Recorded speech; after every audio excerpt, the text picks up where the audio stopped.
guys, Christian and John here. We're in San Francisco, and we're sequestered in our apartment. Sheltering in place. Sheltering in place. We're not working. We both work in restaurants, so it's hard to do right now. We're still eating and drinking a lot. I've been working on some recipes. John, has been doing some handy work around the house. I've learned how to jump rope. And we've both been spending a lot of time drinking this aperitif called vin d'orange. And as you can see here, this is a bottle of vin d'orange. We have a lot of these bottles, and they're just now becoming ready. It's basically like a fortified wine. It's from Provence. It's got sugar. It's got vanilla bean in it. It's got vodka. It's got white wine. What kind of wine did we put in it? You use Sauvignon Blanc, but you can use pretty much any dry white wine. Yeah. Sauvignon Blanc was nice in this case because it had some fruity citrus flavors in and of itself, but you could use something a little more neutral as well, like a Pinot Grigio. And then, it's called vin d'orange, so it's like orange wine. And traditionally you use things like Seville oranges, or which are used to make marmalade. Those are hard to get. I found some, but I ended up using some Seville orange. I used lemons. I used Meyer lemons. I used regular oranges. I used some tangerine too, right? There's some tangerine in there. So you can really do, this is like a mixed bag of vin d'orange.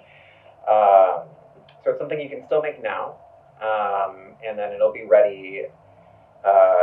We started drinking ours probably after 3 weeks. Pretty early. But normally it takes about 30 to 40 days, right? Right.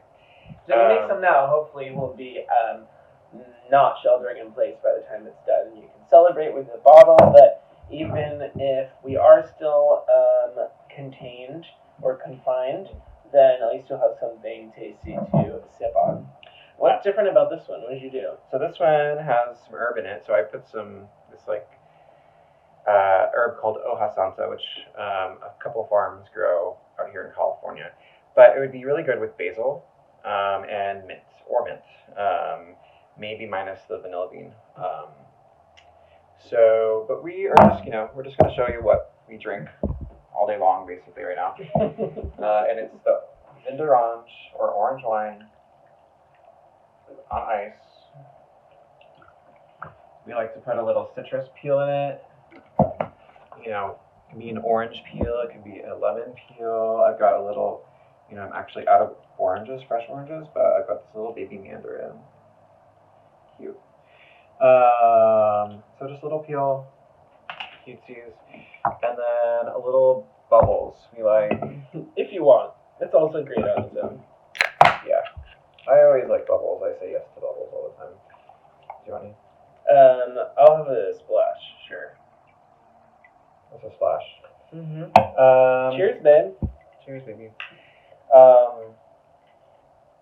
This would be great as an aperitif with some cheeses or charcuterie, or even as an after dinner drink with with a dessert that's not too sweet, like cookies or chocolate chip cookies. Yeah, even. Anyone out there making chocolate chip cookies these days? We certainly are. But yeah, it's a really great drink. It's simple. It looks beautiful in a jar, and I had these on a rack in my kitchen, kind of in the not by the window, just hanging out for a couple weeks, and then I ended up putting them in the fridge. Yeah, you don't have to refrigerate them while they are soaking. So yeah, guys, make vin d'orange. Can you post a recipe somewhere? Yeah, I'll post a recipe online today, actually. That'll be great. Perfect. Yeah. Thanks for watching.